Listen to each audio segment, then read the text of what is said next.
Sorry guys about the light.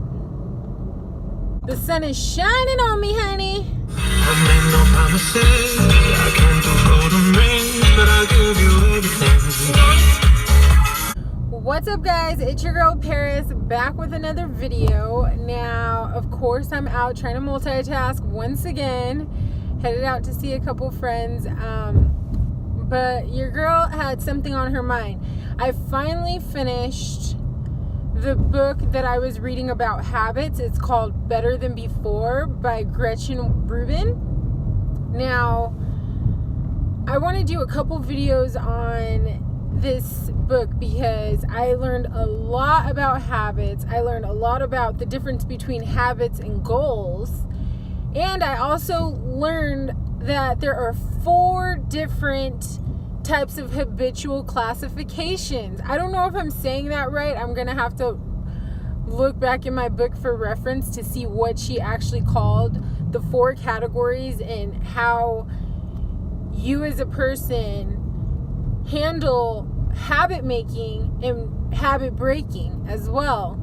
And depending on what of those 4 categories that you fall in is how you should handle things when you want to set up a new habit in your life or break a bad habit. Before we get started, you guys, if you like the videos, if you watched a couple of my videos and you like it, please give it a thumbs up and subscribe. I put out a few videos a week and you can just keep in the loop on what's going on. So the first category, which by the book sounds like it's the holy grail of where you want to be. I mean, I guess. Not really, but sorry guys about the light.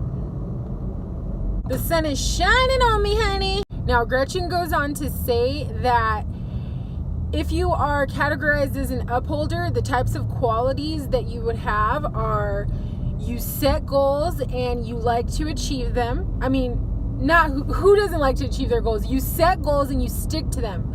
When you make a promise to yourself or others, it happens. Like, nobody has to worry about if you're going to keep your word or not. You like to stick to schedules. You like to stick to plans. And you're pretty much like an all or nothing person. You just are kind of by the book. You like things in order. And that is an upholder. So the second category that she said is a questioner. So you can also be a questioner.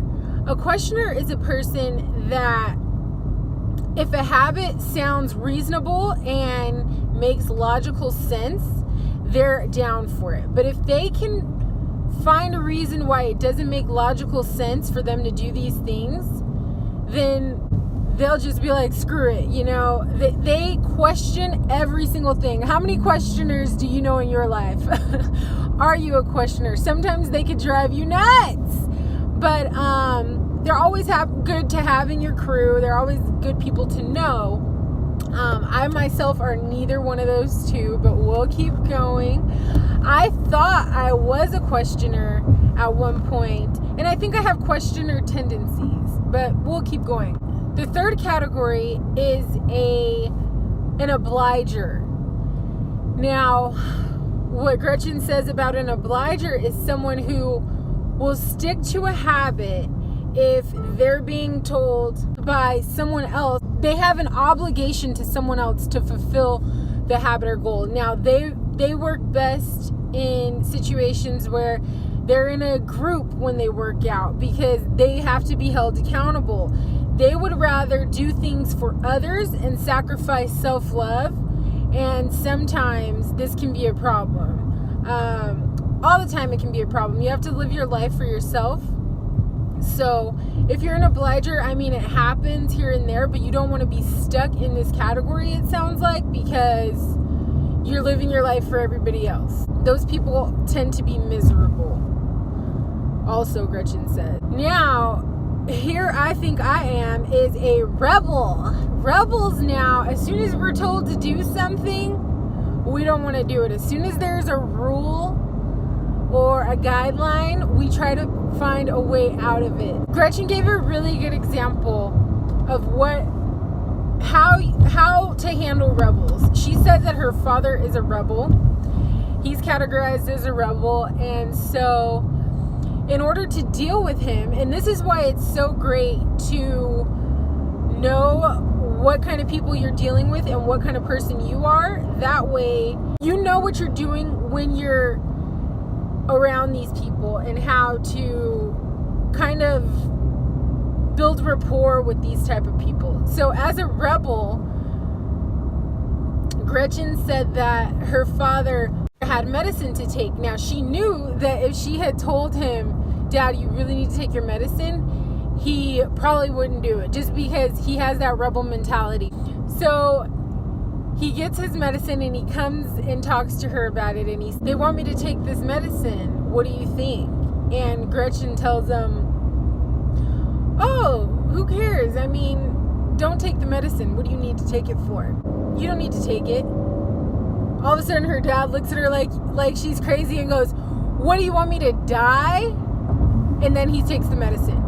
So what is so key about knowing all 4 tendencies? That's what they're called, tendencies. Tendency number 1, the upholder, the goody two-shoes in my opinion. The questioner always got something to say, always got a question to ask.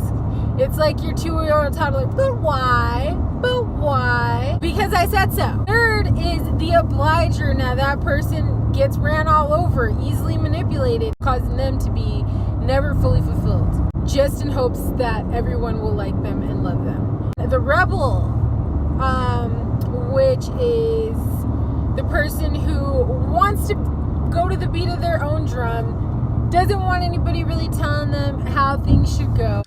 I'm curious to know, what tendency do you think that you are? Okay, guys, so my mic somehow went out again. This happened a few videos ago. I have to figure out what is going on with my microphone, but as I was saying, put down in the comments below, let me know, what tendency do you think you gear most towards? Now, we know you may have tendencies in all 4 categories or in a couple categories, but which one is your dominant tendency? Once you can identify where you are, you can then use that powerful information in your advantage to set better habits and goals for yourself, since we know that this journey is not a one-size-fits-all. But anyways, if you found this information valuable, please give the video a thumbs up and subscribe to my channel for the next one. Thank you guys so much for watching.